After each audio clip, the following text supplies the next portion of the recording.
On the afternoon of Wednesday, April 12, 2006, Dr. John Yelnick finished up his final exam of the day at his dental practice in the rural community of Blairsville, Pennsylvania. He handed his patient a toothbrush, told her to come back in 6 months, and then headed into his back office to wrap up. He turned off his computer and made sure he had everything he needed. The next day was his day off, and he didn't want to have to come back because he forgot something. Once he was satisfied, he flicked off the light, walked out through reception, and told the receptionist to have a great night. She waved, and he gave her a big smile. But as soon as John walked out the front door, he let the smile drop off his face. He had a lot of problems recently, and pretending to be happy all day was pretty exhausting. And just because he'd finished work for the week did not mean he could relax now. In fact, it was the opposite. Because waiting for John back at home was a legal document that he could barely even stand to look at. But he knew that tomorrow he was finally going to have to deal with it. John had been trying to psych himself up for this, telling himself it would mark the beginning of a new phase of his life, but it was still very painful.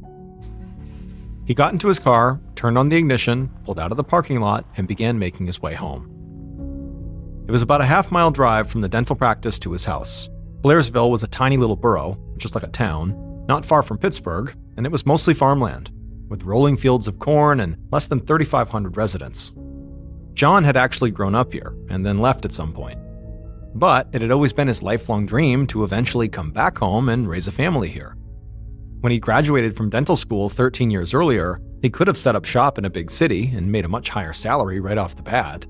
But instead, he took what was, to him, an even better deal. He joined the practice of his own childhood dentist, right in downtown Blairsville. And it would turn out that John actually was able to make a lot of money right here in his hometown. Once John joined this practice, the practice took off, in part because John himself was incredibly charming and funny, and especially good with kids. He became the go-to dentist for whole families, and pretty soon he was earning more than he could even spend. He invested in real estate and eventually became a millionaire by the time he was in his 30s. But it was not until John met his wife, Michelle, that his life finally felt complete. John thought Michelle was one of the most beautiful people in the world. She had dark curly hair and striking blue eyes. When he met her, she was a single mother of 2, and to John, that was great, because it meant, basically, she came with a ready-made family. Now, John's friends were worried that Michelle only wanted John for his money, but when his mom got sick with cancer, Michelle immediately became her full-time caregiver. And for John, that was all the proof he needed that she did truly love him. John and Michelle got married in 1997, and shortly after that, they adopted a little boy named JJ and then moved into a big house with a pool. Everything had seemed perfect. But now, John pulled into his new driveway, turned off the ignition, and just sat there, staring at the modest little brick home where he was currently living. He still couldn't understand how everything had fallen apart so completely. John was suddenly tight on money, and his childhood dentist, who was now his business partner, was talking about dissolving their partnership. John had lent tens of thousands of dollars to a bunch of people, and now he was having to ask for it back. And he and Michelle had hit a rough patch that just didn't end, and they both admitted to having affairs. They were now living separately, which was why John was here at this small house, instead of coming home to his big house with the pool. But of all the stressors in John's life, the worst one, by far, was that John was absolutely convinced that someone was going to murder him. Now, this fear had not come totally out of nowhere. A couple of weeks earlier, someone had vandalized John's car with spray paint, and the police had not been able to figure out who did it. And with all the other bad stuff going on in John's life, John had not been able to get over this vandalism. And he slowly became 100% certain that because of this vandalism, it signaled that he was going to get killed, and his murder, like the vandalism, would go unsolved. And he became so sure of this that he sent his attorney $10,000 and told her to use it to investigate if he just suddenly wound up dead. John finally got out of his car and walked up his porch steps and into the house. Then he closed the door behind him and locked it. It felt so empty now without his adopted son, JJ, who John went long stretches without seeing these days. John had renovated one of the upstairs bedrooms for JJ, who was 5 years old, and he even bought a TV and video game console for them to play together that he was going to give him at Christmas. But Christmas had long passed, it was now April, and those Christmas gifts he had bought for JJ were still sitting unopened in a corner. This coming weekend was Easter, and John was hoping to finally see JJ again and give him these late Christmas presents. That would cheer him up. John took off his shoes and walked into his living room. There, on the coffee table, he saw the legal document that he had been avoiding, because it represented the end of the life he had worked so hard to build. The document was a stack of divorce papers. Michelle had filed for divorce 3 years earlier in 2003, but she and John hadn't been able to come to an agreement. They were not fighting to save the marriage. Both of them knew it was broken beyond repair. Michelle was already living with a new boyfriend, a Pennsylvania state trooper named Kevin Foley. What John and Michelle were fighting over was JJ. Michelle wanted full custody, but John was not about to just give up his son. But in less than 24 hours, it would all be over.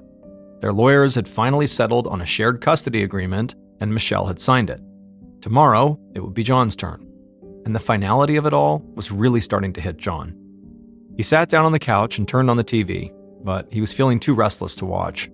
So he called his aunt, who he was very close to, and he talked with her for a while about the divorce.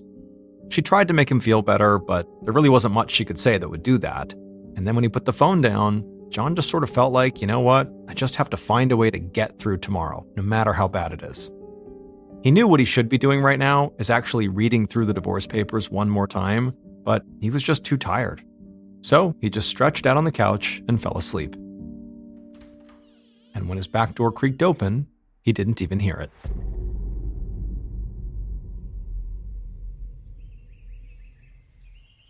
The following day, around 3:30 p.m., a 9-year-old boy named Zach Use, who lived next door to John, walked out the front door of his parents' house and across the lawn towards John's house. It was a warm and sunny day, and Zach wanted to play with John's son, JJ. Now, JJ hadn't been around for quite a while, but he did split time between his mother and father's homes, and so Zach had no idea if JJ was here today, but he figured it was worth a shot.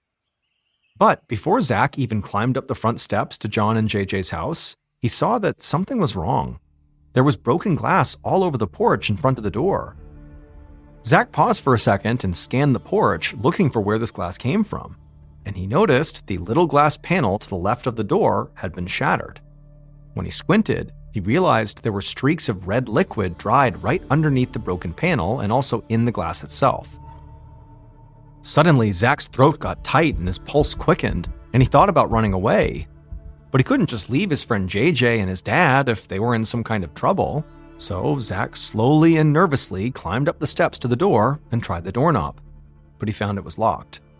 As carefully as he could, Zach stuck his hand through the broken glass panel and reached up and unlocked the deadbolt. Then he pulled his arm back out, turned the doorknob, and opened the door. At first, when Zach stepped inside the house, he couldn't really process what he was even looking at. There were papers strewn all over the floor, and Zach could clearly see JJ's dad. But JJ's dad, John, was laying motionless face up on the floor inside the living room. It took Zach a second to realize that the floor all around John was soaked with blood. And when Zach looked more closely at John, he realized John's throat had been slit from ear to ear. Zach turned and ran.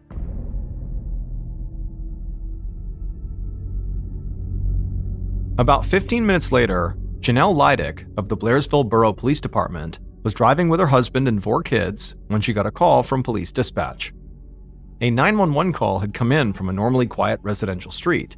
Dispatch just said there apparently had been a cardiac arrest, and so Corporal Leidick was needed right now at the scene. Corporal Leidick tried to get more information to determine, how urgent this was, but there really wasn't any more information. And so she made the decision to just go straight there with her family still in her car. But the second she pulled up at the scene and got out of her car, she could tell that this could not just be a heart attack, because she could see there was a patrol officer waiting for her on the porch, and his face looked grim. Leidick quickly walked towards him and asked what was going on, and he just pointed at the broken glass and the blood on the porch, and then told her, just go inside and see for yourself.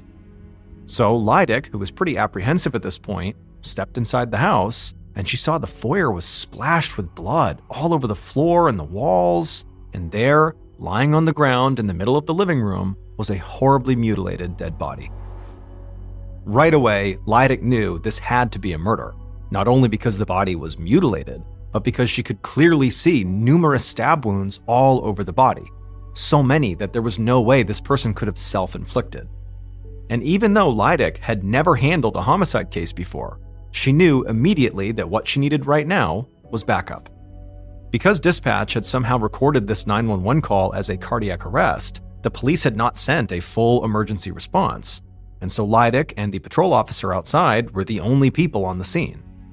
Leidick was worried that the killer could still be in the area, or maybe in the house. And now she realized she had brought her kids with her.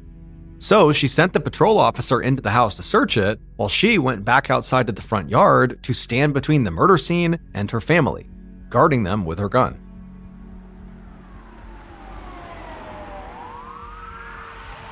It was not long before a fleet of police cars, fire trucks, and ambulances descended on this quiet residential street. At the same time, the patrol officer who had searched the house came outside to report that it was empty. The killer, whoever they were, was gone. The only thing the officer had found was a huge puddle of blood in the basement where the victim clearly had bled through from the floor above. Once her backup arrived on scene and she had sent her family home, Corporal Leidick went back inside the house to assess just what kind of crime scene she was looking at. By now, she had the victim's name, John Yelnick. As the crime scene technicians started their work processing the physical evidence, Leidick began a slow walk through each room, trying to get a sense of who John was and how he died.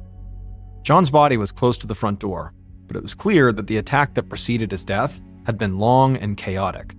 There was blood all over the floor in the living room, which was strewn with papers. And when Leidick looked more closely, she realized these papers were divorce papers, and they too were covered in blood. Despite John being found barefoot, there were bloody shoe prints leading from the living room through the dining room towards the back door. They were too big to belong to the boy who had found the body, so Leidick figured they must belong to the killer.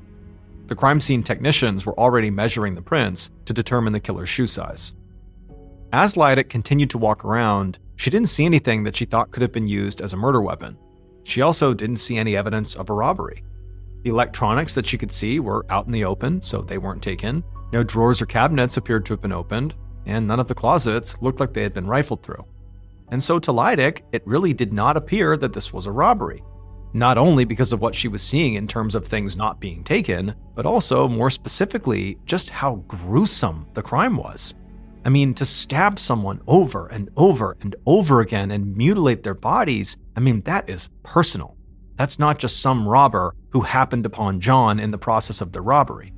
So very likely, whoever the killer was, the only thing they wanted to do when they entered this home was for John to die. Leidick finished her sweep of the scene, ending up back in the living room, where it looked to her like the attack had most likely begun. And that's when she noticed a check lying on the coffee table. She had overlooked it somehow before, but now she bent over to read it. The check was made out to the victim, John Yelnick, for the amount of $15,000 from the bank account of somebody named Melissa Use. When she saw this last name, Leidick did a double take.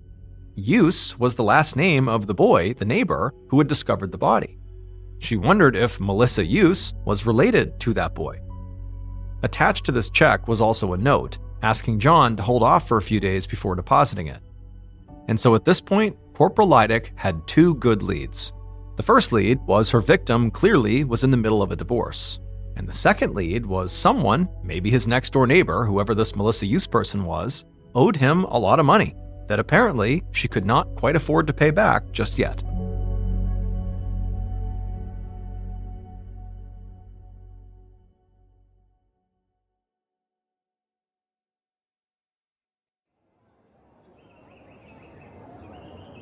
It was evening by the time Leidick stepped back outside the house, and when she did, she saw a crowd of neighbors and reporters jostling each other on the street. Blairsville almost never had murders, and she knew this was going to be a big story. She needed to head back to the station to get organized for interviews tomorrow. But before she could walk down the steps, one of the other officers on scene came up to her with an update.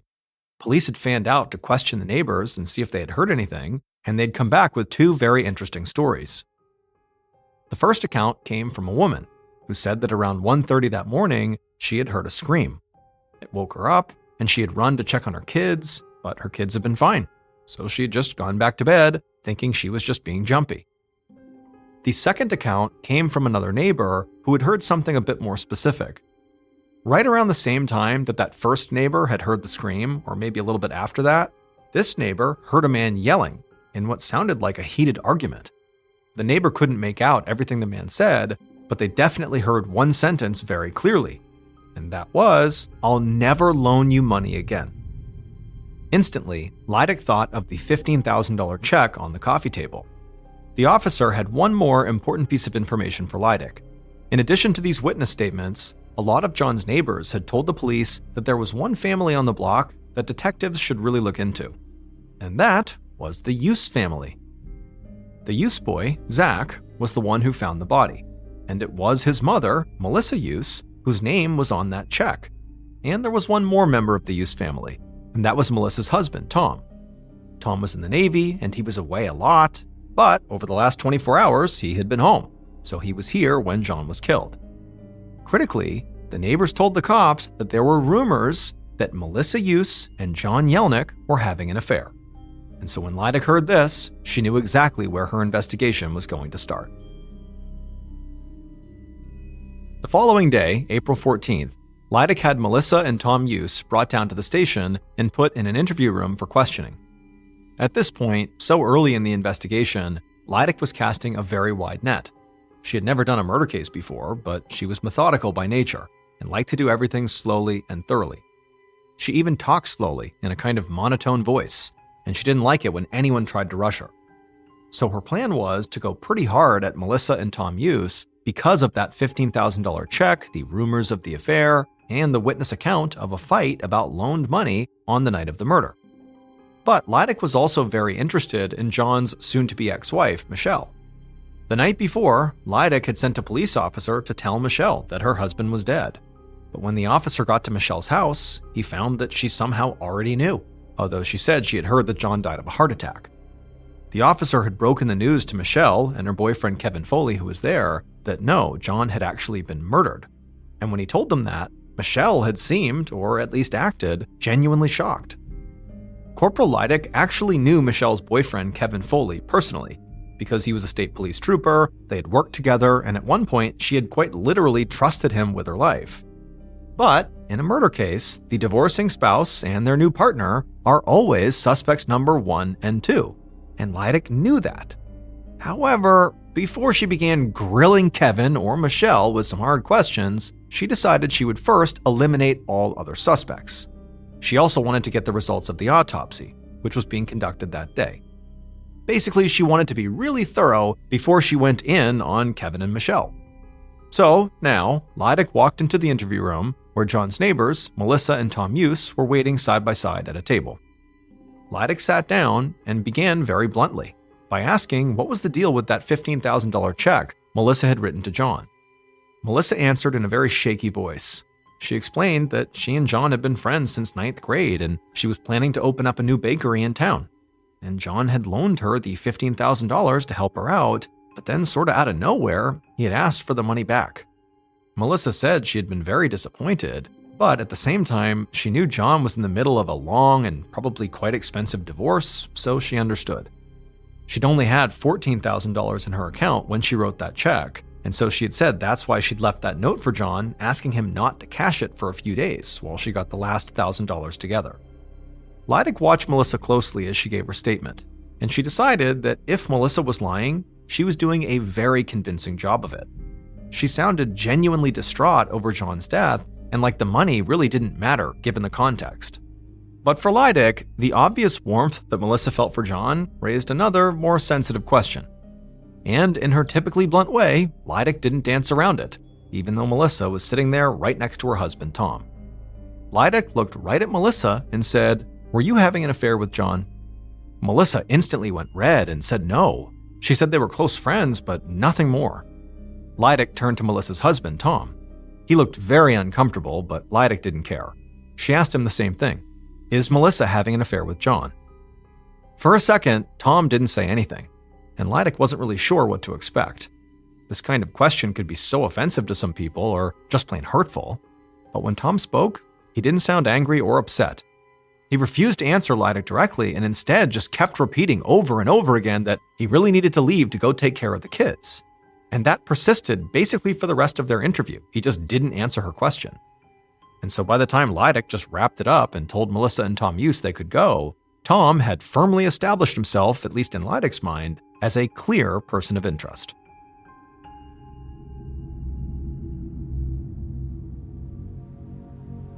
Before Leidick left the station for the day, she checked in with one of her police officers who she had sent to go observe the autopsy of her victim.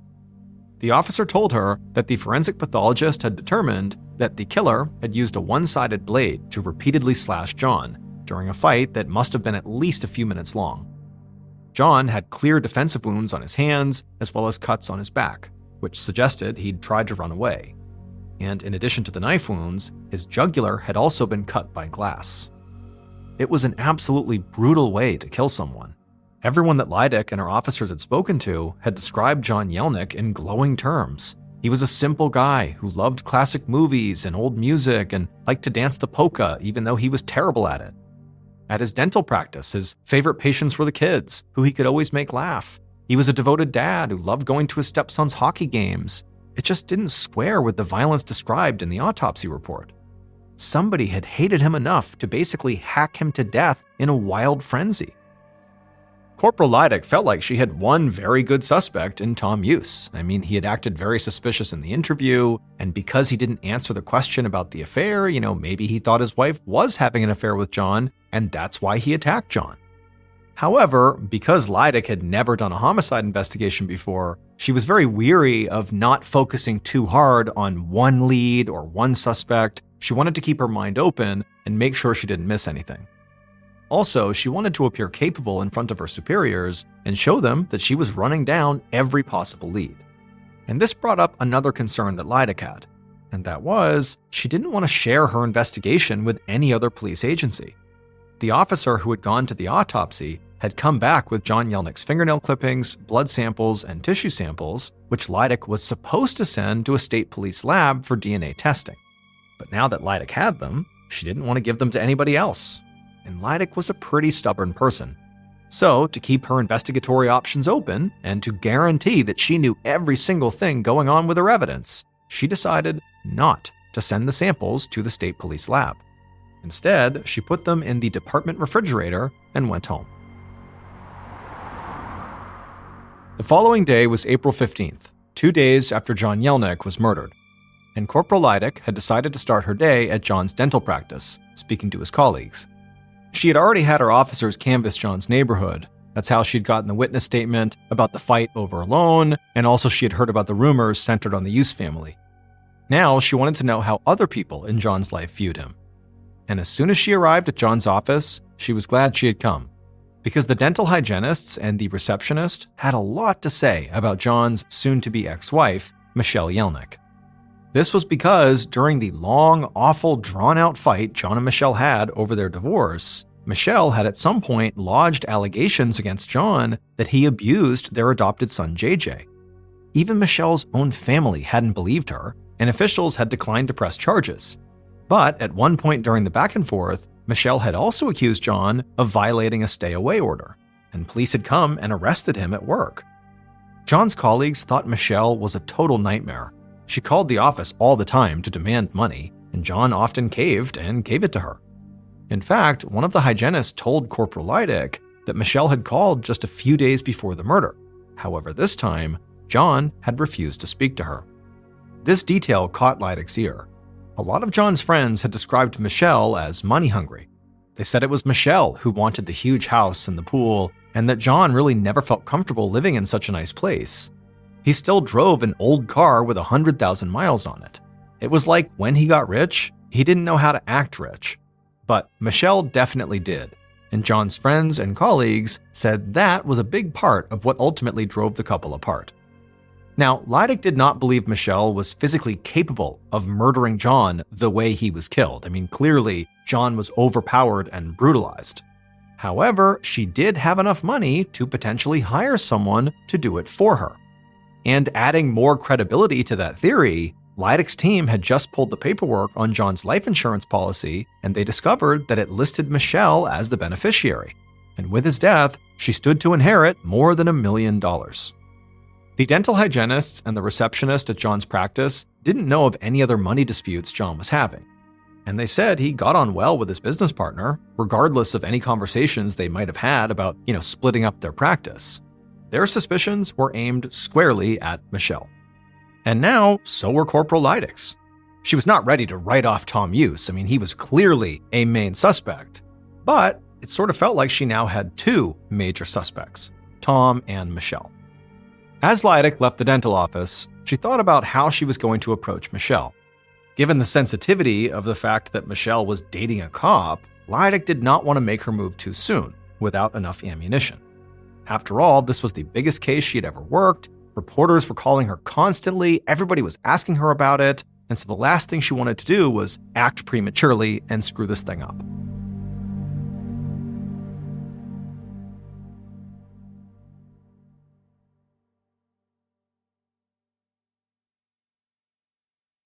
John Yelnick's funeral was held on Wednesday, April 19th, 6 days after his murder.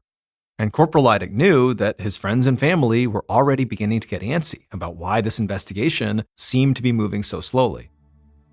But she did understand where they were coming from.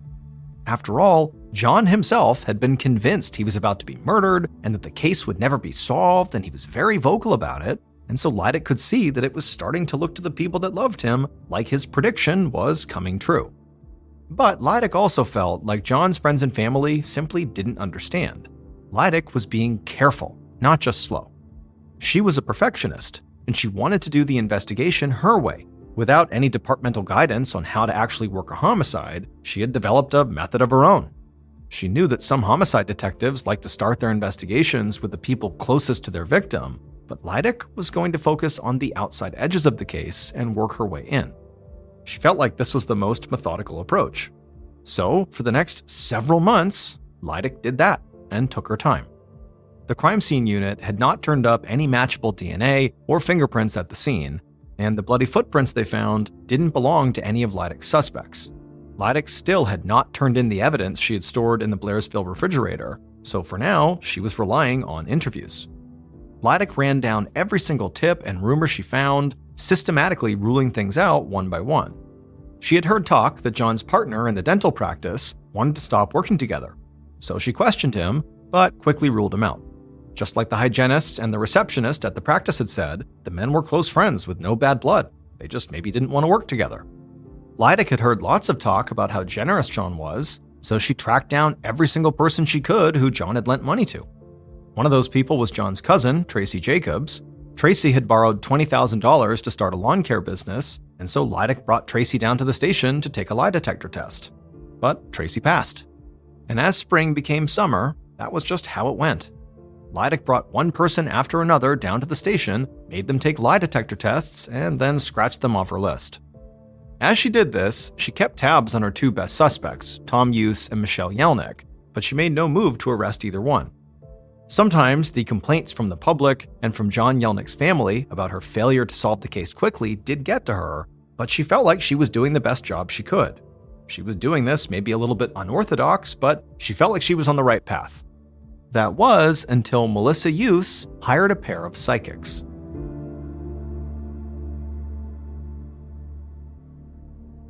It was the summer of 2006, about 3 months after the murder, when Corporal Leidick got a call from Melissa Use.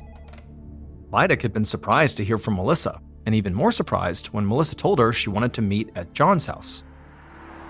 When Leidick showed up, Melissa was standing on the sidewalk with two older women who she introduced as psychic sisters. She said she had met them at a psychic tea party, and they had visions about this case. Now, Leidick admittedly was not thrilled at the idea of psychics potentially getting involved in this case. She felt like, how could they possibly advance this case? She was already all over it. Why do we need them?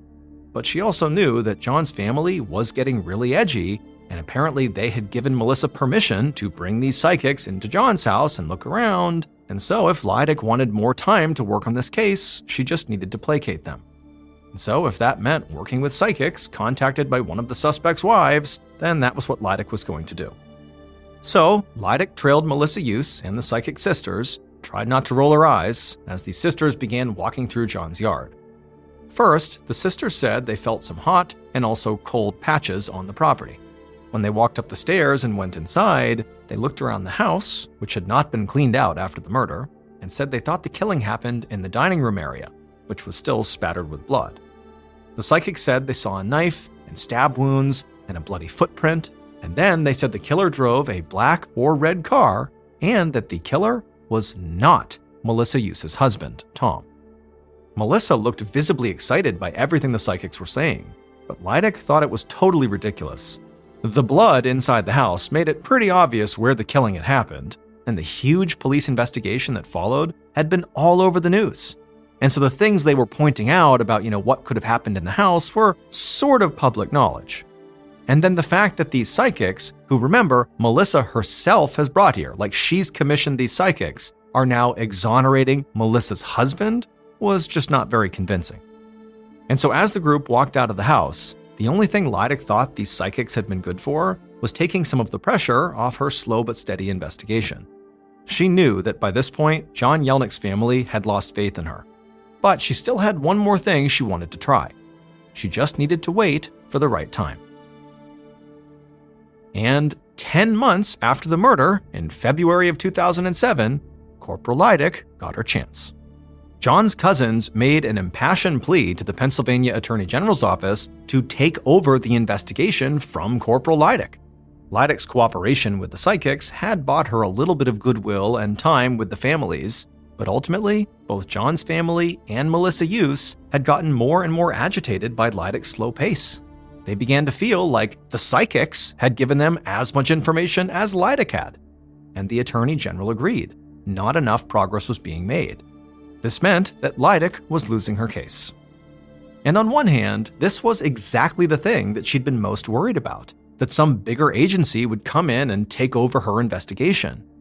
But the Attorney General's office was not the agency Leidick had expected to do that. And so now, even though it stung, Leidick realized that she could finally make the play she had been sitting on for almost a year. She went to the refrigerator in the Blairsville police station and she took out the container of fingernail clippings that her officer had brought back from John Yelnick's autopsy, which had been conducted the day after the murder. Leidick had been supposed to send the fingernails along with the other tissue samples to the state police crime lab, but in what she knew was probably a breach of protocol, she had not done that. Instead, she had hidden them in this fridge. But now, with the Attorney General very publicly stepping in and getting involved in this case, it sort of made the case much more high profile, which in turn allowed Leidick to send these samples directly to the Federal Crime Lab or the FBI Crime Lab.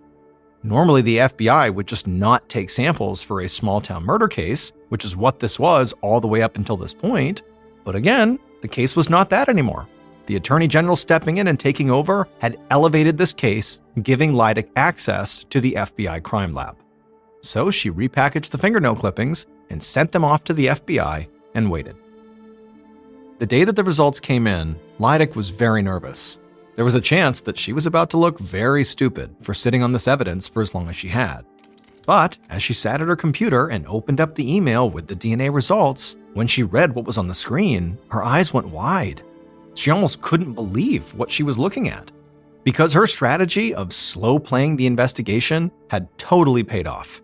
Finally, Leidick was looking at the name of John's killer. Based on evidence collected at the crime scene and then tested by the FBI, the following is a reconstruction of what authorities believe happened to John Yelnick in the early hours of April 13, 2006.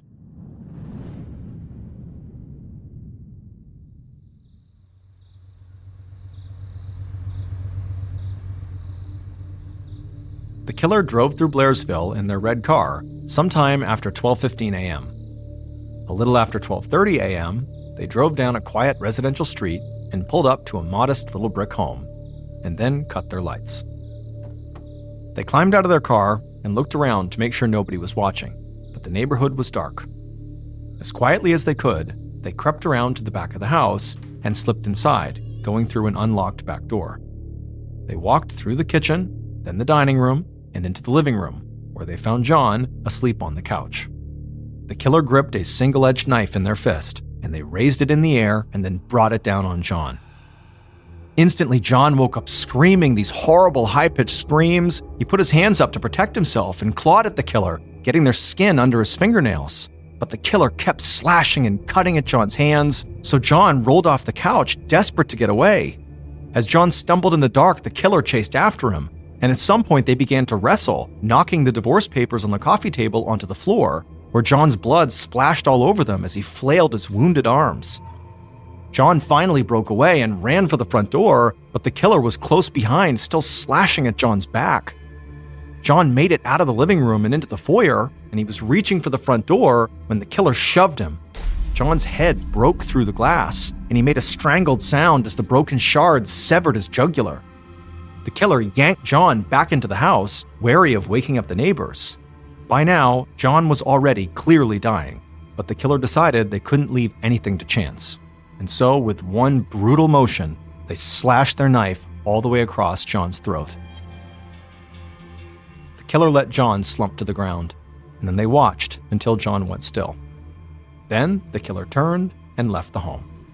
The killer was confident they would never be caught, because they knew the police in Blairsville quite literally trusted them with their lives. John's killer was not Tom Hughes, or Michelle Yelnick, or a hitman hired by Michelle. However, the killer was connected to Michelle. It was Pennsylvania State Police Trooper Kevin Foley, Michelle's new boyfriend. And this fact explained the unbelievably slow pace of the murder investigation, and Corporal Leidick's decision not to send all her evidence to the state police crime lab. Leidick knew Kevin Foley, and she liked and trusted him. Initially, she had not wanted to believe he could be a killer. But as soon as her investigation began, she began to hear about how much Foley seemed to hate John. In fact, he talked openly about wanting John to die, in part because of the allegations that Michelle had made, that John abused JJ. Even though those allegations were ruled unfounded, it seemed that Foley still believed them. Leidick had become increasingly paranoid that Foley was the killer and that her case would be taken over not by the Attorney General's office, but by the state police. And she was afraid that if Foley was guilty, then she couldn't trust the state police crime lab.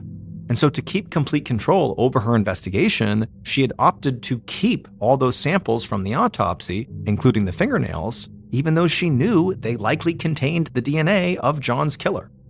Then she slow-played her investigation, basically biding her time until she could figure out what she was going to do. And then basically her hands were tied when, a year later, the Attorney General came in and took the case over because basically Leidick looked like she was being incompetent. But when they stepped in, it gave Leidick access to the federal crime lab, the FBI crime lab. And so when she sent the samples off to them, not worried about Kevin Foley getting involved, the FBI scientists finally tested the DNA under the fingernails and found that it was a match for Kevin Foley. Foley was found guilty of first-degree murder and sentenced to life in prison without parole. Michelle was not charged in connection with the case. Ever since he was a child, Mark Twitchell had always dreamed of becoming a big-time Hollywood filmmaker. But he knew the odds were stacked against him because he lived in Edmonton, Canada, which was not exactly known for being a movie-making hub. Nonetheless, after high school, he enrolled in an Edmonton art college, and in 2000, he graduated, earning his degree in radio and television art. But after college, despite utilizing his training to make several films, none of them generated any buzz beyond his friends and family, and so it seemed like his filmmaking career was turning into a bit of a dud. However, in 2007, Mark had a bit of an unintentional breakthrough. He had been a longtime Star Wars fanatic, and that year, he decided, purely as a passion project, he was going to write a script for a prequel to the Star Wars franchise. When he finished it and shared the script with some of his colleagues, they were so impressed with his writing, they said, "Mark, you need to produce this into a movie. This is incredible." And so Mark, who was totally amazed at this unbelievable feedback he was getting, decided, you know what? What the heck? I will produce this movie. And so he began sending his script out to different actors and actresses to see if they might be interested in playing a role. And amazingly, one of the original Star Wars actors, Jeremy Bulloch, who played Boba Fett, he read the script and he was so impressed by it that he agreed to play a role in Mark's film. And so this passion project had quickly turned into Mark's biggest success yet. When the movie was finished, it did well, but it didn't propel Mark into Hollywood stardom. However, it did put him on the map as a bona fide filmmaker, and it showed him that if he just focused on making films about subjects he was already very passionate about, those films would be much more likely to succeed. And so in 2008, so roughly a year after creating the Star Wars fan fiction film, Mark decided to embark on another film project around another passion of his, Dexter. Dexter was a very popular TV show about a fictional serial killer whose name was Dexter, and the way Dexter would kill his victims is he would lure them into these small rooms, which he called kill rooms, and inside of them, basically every surface, the ceiling, the walls, the floor, were all covered in plastic sheeting to catch any of the blood, and then he would kill his victims, usually with a knife, and then afterwards he would dismember them and bag up their body, and he would roll up all this plastic, kind of collecting all the evidence, and then he would dump the plastic and the body into the ocean. Mark was obsessed with the show, and so it inspired him to make his next movie be about a killer too. Except instead of it being fiction like Dexter, he wanted his movie to be at least based on real events. And it just so happened, at the time he was thinking about doing this movie, there was this uncaught murderer terrorizing Edmonton, and so Mark decided the Edmonton killer would be his star. Mark would spend the next several weeks obsessively researching the Edmonton killer and his victims and establishing a clear timeline of what had happened with this case, and then after he felt like he had compiled every piece of information he possibly could, he used that research to concoct a 42-page first draft of his script. And as soon as he was done with that first draft, it somehow got leaked. And when it got leaked, the contents of this script were so shocking and so controversial that the script wound up in the hands of the Edmonton police. And when they read the script, they immediately recognized they had a big problem. They reached out to Mark and they told him under no circumstances can you turn this script into a movie, and then the police basically wiped this script off the face of the earth. Today, if you go looking for Mark's script online, you'll basically only find heavily censored versions of it. But recently, I got my hands on an uncensored version of this 42-page script. Now, I'm not going to literally read you this script. However, what I'm going to do is use the script's information to tell you Mark's highly controversial Edmonton killer story. As you listen, remember this story is based on actual events. And so the victims' names and the information about them is real. Okay, here we go. In early October 2008, a soft-spoken 26-year-old casino security guard named Giles Tetreault was living alone in Edmonton. Giles's life had recently been turned upside down because a few months earlier, his wife had told him that she just didn't love him anymore and that she was going to leave him. Giles was still very much in love with his wife, and so this was a totally heartbreaking experience for him. After she left, Giles tried to stay busy and keep his mind occupied, but it rarely worked. Oftentimes, he felt crushingly lonely and sad. But on Friday, October 3rd, when Giles came home from work that afternoon, he suddenly felt like, you know what, I gotta get my life together, and I'm gonna start by finding myself a new romantic partner. And so he went on a dating site and he made himself a profile and he began scrolling through all of the women's profiles that lived roughly in his area. And at first, no one really appealed to him, but then he stopped on this one woman's profile. She was this young, blonde, beautiful woman named Sheena, and she lived right in Edmonton. And so Giles thought, what the heck, I'll send her a message. And so he did, just introducing himself and asking to talk further. And she responded just a couple of minutes later. And then over the next couple of hours, the two exchanged dozens of messages, getting to know each other. And then finally, Sheena just says to Giles, hey, we live so close together. Why don't we get together tonight and go grab dinner and watch a movie together? And Giles is thrilled and he says, yeah, I'll come pick you up. What's your address? And Sheena would tell him, you know what? I don't feel comfortable sharing my address over this dating website. And so instead, she sent Giles this strange customized set of directions that didn't give the actual address of her house. Instead, it basically gave Giles a set of known landmarks in Edmonton that he could follow until he finally arrived at her residence. And she also told him that when he arrived, instead of just coming up to her house, there would be a detached garage and the door would be open and he would go through the garage, out the door into her backyard, and then he would go up the back steps to the back door of her house and she would meet him there. Now, Giles did think this was a little bit strange, but at the same time he's thinking, I am basically a complete stranger to her. We just met today on the internet, and so I really can't blame her for taking some extra safety precautions with me. And so he told Sheena he had no issues using her special directions, and then he said he'd be over soon. And so Giles hopped in the shower, he freshened up, he got dressed, he hopped in his truck, and then he began driving to Sheena's house. After about 15 minutes of following these directions, he reached the end of them, and they placed him in this alleyway in a suburban neighborhood. And where he stopped, he looked off to his right, and he saw there was this 2-car garage, and he knew it was Sheena's garage because one of the doors was open like she said it would be, although the door was not open all the way.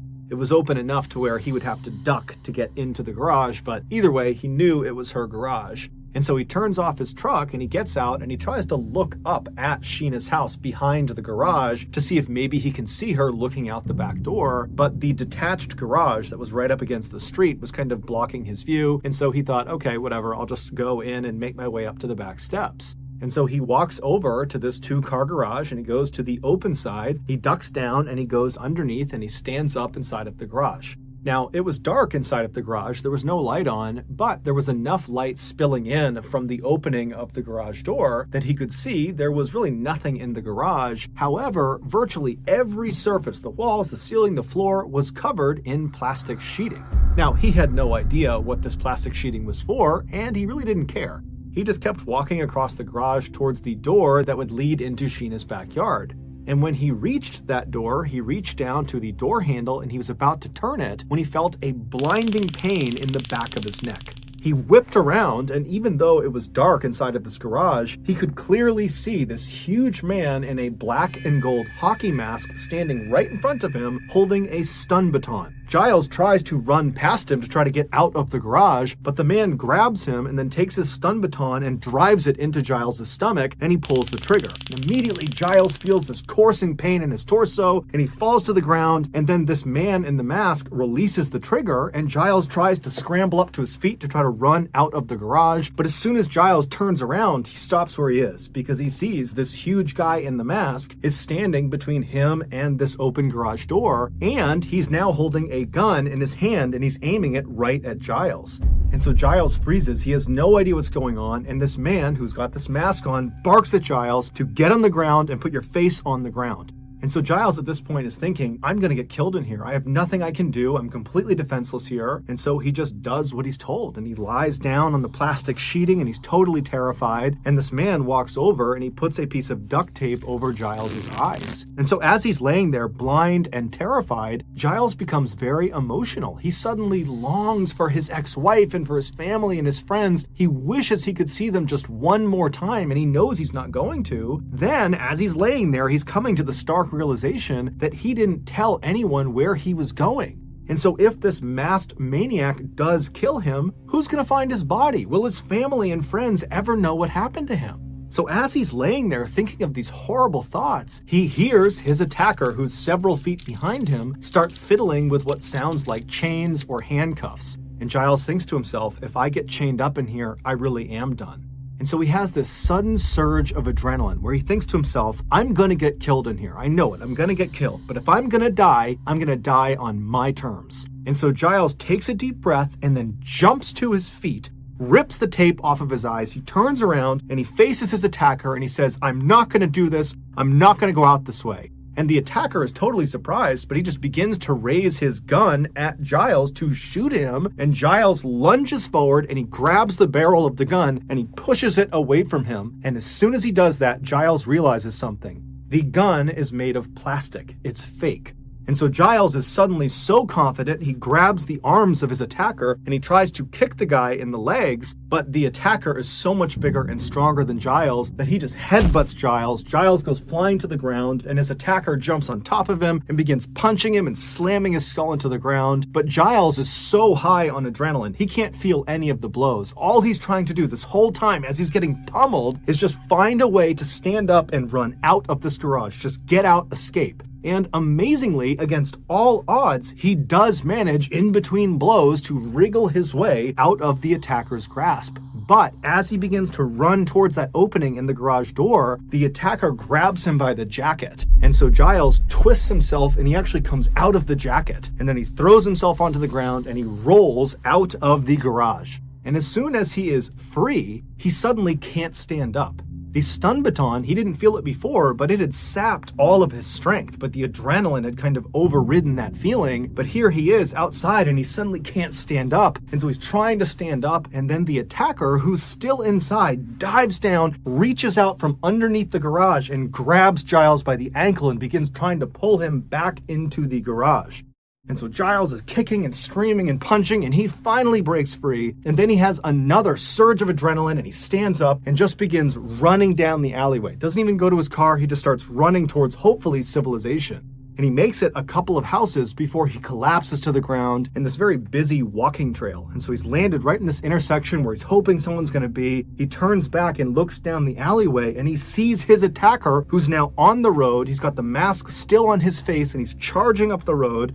Giles can't even get up. He's so tired, but Giles looks to his side and he sees there's this random couple walking down the walking path. They see Giles on the ground who's calling out for help, and they run over to him and they get right in front of Giles, and Giles immediately points at the attacker coming down the alleyway and says, "He's trying to kill me." And the attacker amazingly just jogs right up to Giles, right up to the couple. He does not take his mask off, and he acts like he's friends with Giles and says, "Oh, come on, Frank, you're making a big deal out of it. It's a game. Come back to the garage. I'll meet you there."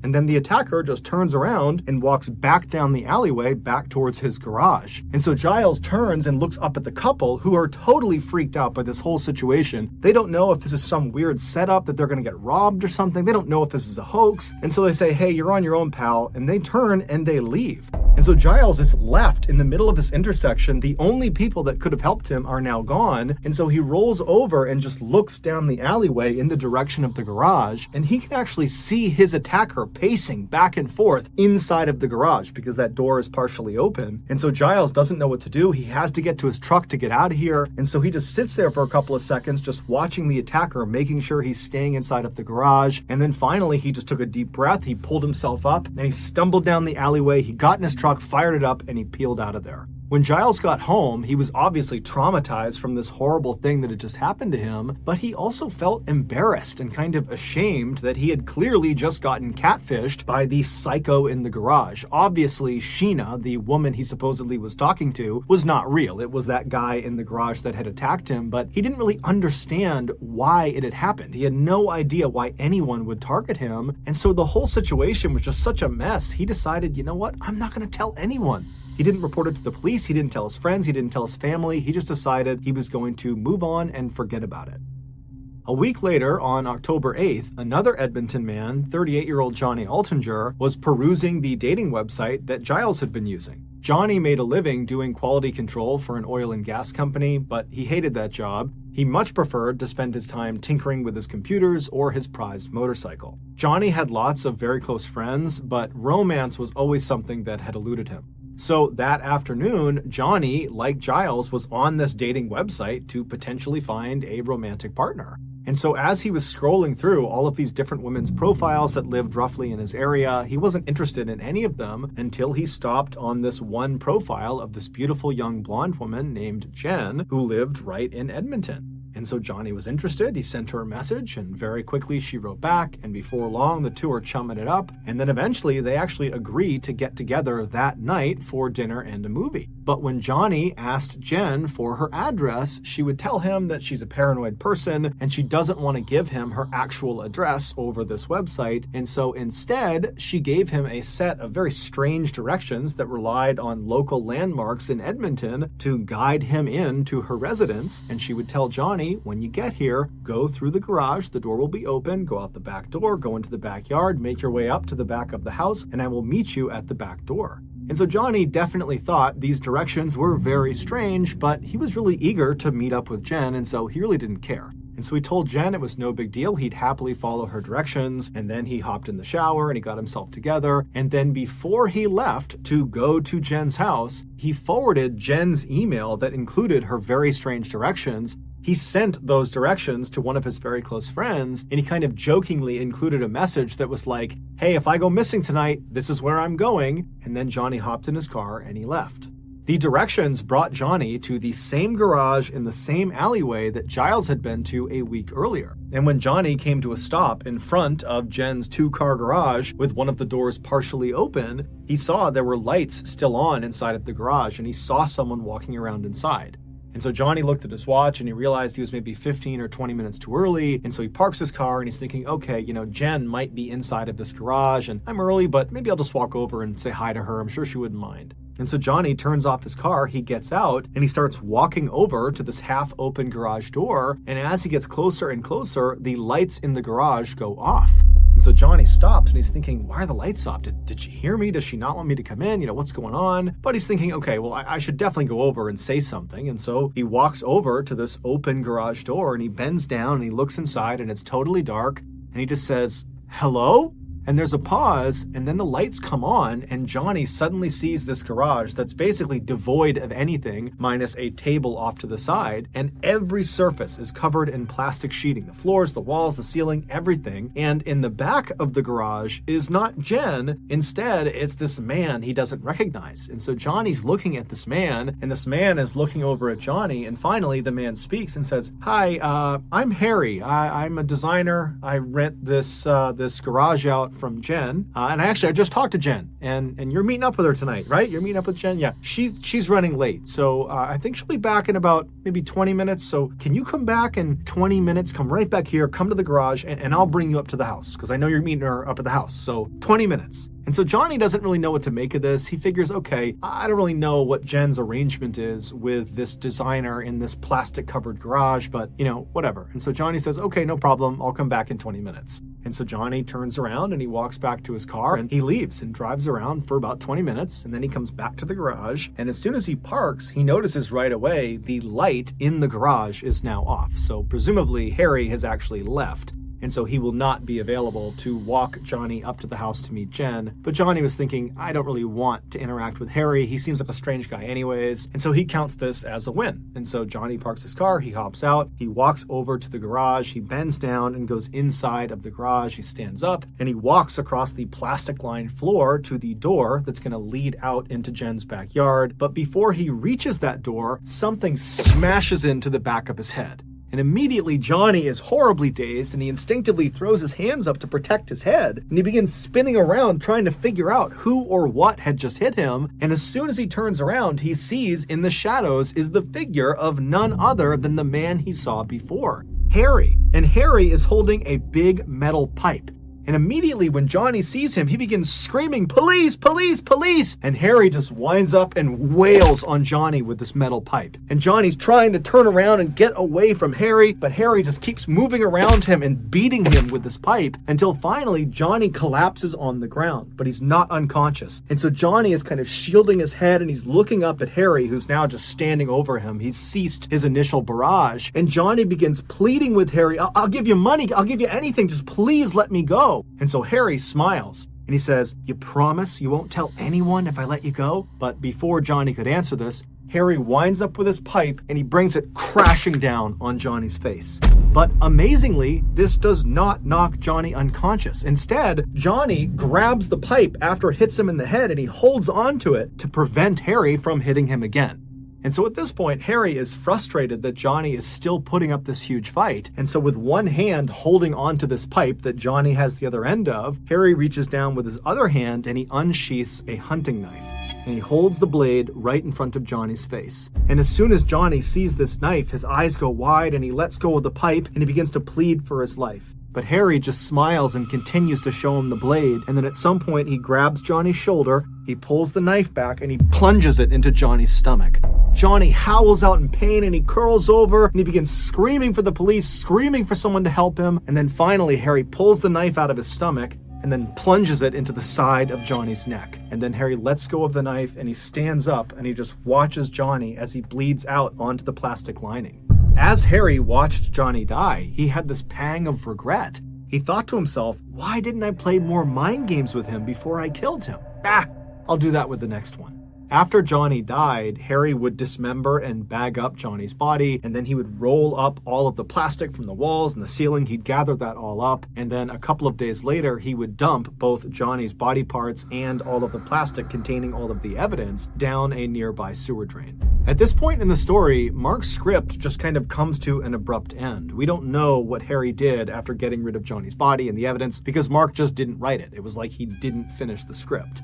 And there's a reason for that, and it's the same reason the police stepped in and stopped Mark from making this script into a movie. At the time they read his script, the police had already figured out who owned the garage where Giles and Johnny were attacked. Johnny's friend, the one who Johnny had forwarded Jen's email that had those strange directions, well, that friend gave those directions to the police once Johnny had been reported missing. And so the police followed these strange directions to this garage, and they discovered it was not owned by some young, beautiful blonde named Jen or Sheena. It was not owned by some designer named Harry. It was owned by a young, up-and-coming filmmaker named Mark Twitchell. But to this point, Mark had been extremely cooperative with police and allowed them to search it, and they found nothing. And he explained to them he was not remotely the only person with access to this garage, not by a long shot.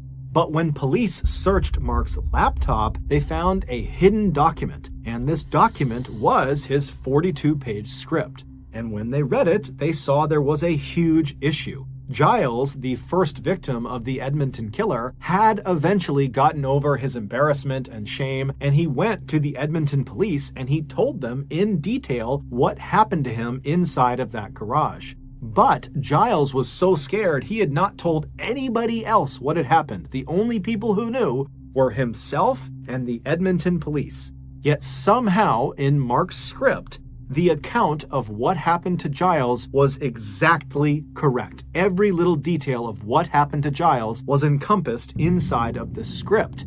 And the reason Mark had this information is because Mark was in the garage when Giles got attacked.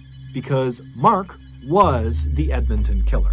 Mark had been so desperate to make his killer in his new movie as good as Dexter in the TV show that Mark decided he needed to literally become Dexter in real life. He needed to know exactly what it felt like to lure an unsuspecting victim into a kill room and murder them so that he'd be able to more accurately write about it in his script. He believed this would put his movie over the top. It would be the most authentic killer movie ever, and it would be his ticket to Hollywood.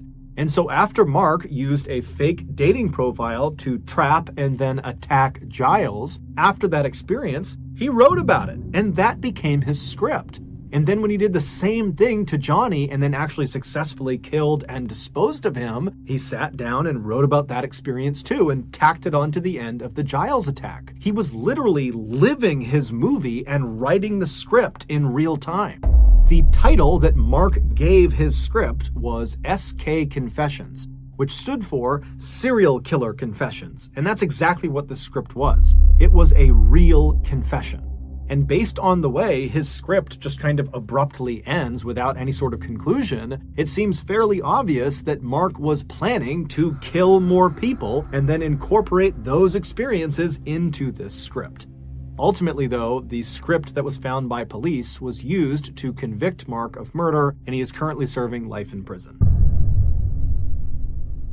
Thank you for listening to the Mr. Ballin podcast. If you got something out of this episode and you haven't done this already, please sneak in to the 5-star review button's house and replace all of the lids of their Tupperware with off-market brands, so none of them fit. Also, please subscribe to the Mr. Ballin podcast on Spotify, Apple Podcasts, Amazon, Google, and anywhere else you get your podcasts. This podcast airs every Monday and Thursday morning, but in the meantime, you can always watch one of the hundreds of stories I have posted on my YouTube channel, which is just called Mr. Ballin. If you want to get in touch with me, please follow me on any major social media platform, and then on all of these platforms is just at Mr. Ballin, and I really do read the majority of my DMs. Lastly, we have some really cool merchandise, so head on over to shopmrballin.com to have a look. So that's going to do it. I really appreciate your support. Until next time.